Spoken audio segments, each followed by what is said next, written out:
Well, if you are job hunting, who you know is a key factor to success. Career coach Meredith Massey is here to tell us why networking is so essential. Good morning. Good morning. We know that networking is very essential, and you say that most job seekers now land that job because of who they know. It's like, what, 75% That's of jobs. Huge number. Yes.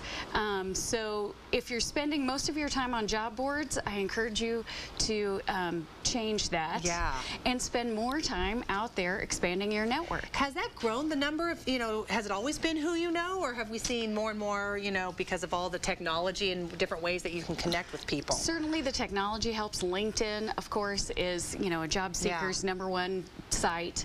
But I would say that in the economy that we're coming out of, when employers weren't necessarily posting openings knowing that they would be bombarded with 500 resumes.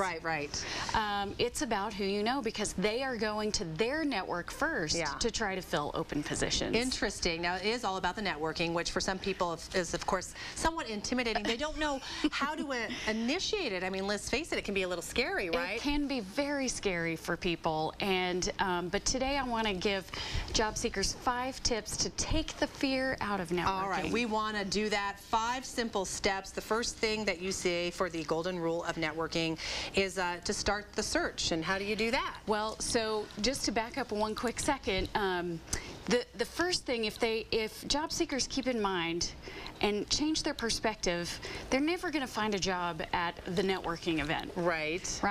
So the golden rule of networking is think about giving more than you get. Okay. And so with that, the #1 tip is when you go, start meeting people. Because don't stand in the corner. Don't stand in the corner. Start meeting people. Start with a familiar face if it helps to make it a little more comfortable. Okay. Go early. Stay late. Even offer to do the registration check-in. You'll get to meet every single person, a good tip. or at least a few of them on their way in, and then you'll have familiar faces to go back to once you get inside. And don't be that person standing alone, but if you see someone standing alone, no, they're just as uncomfortable as you are.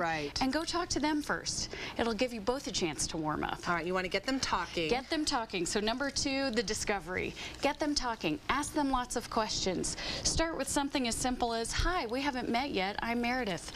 Is this your first time at this event? What drew you here? What is your role in your company? And hopefully they'll start to uncover some things about themselves and hopefully give you a little nugget of something that they might have a challenge with. So that you can then, #3, offer to be a resource. So listen very carefully and give them referrals, websites, a book, an article, etc. And you're going to say, take your turn, and then plan the follow-up. That is the most important part. If you meet people and don't follow up, it's all for naught, and only about 10% of people do, so be a part of that 10%. Link with them on LinkedIn, send a thank you note, go to coffee, do something. Network. Yes. Where can we find out more information? www.innovativecareerconsulting.com. It's long, but there it is right there on your TV screen. It's long but worth it. Yes, networking. Thanks, Meredith. Thank you. Some great tips this morning.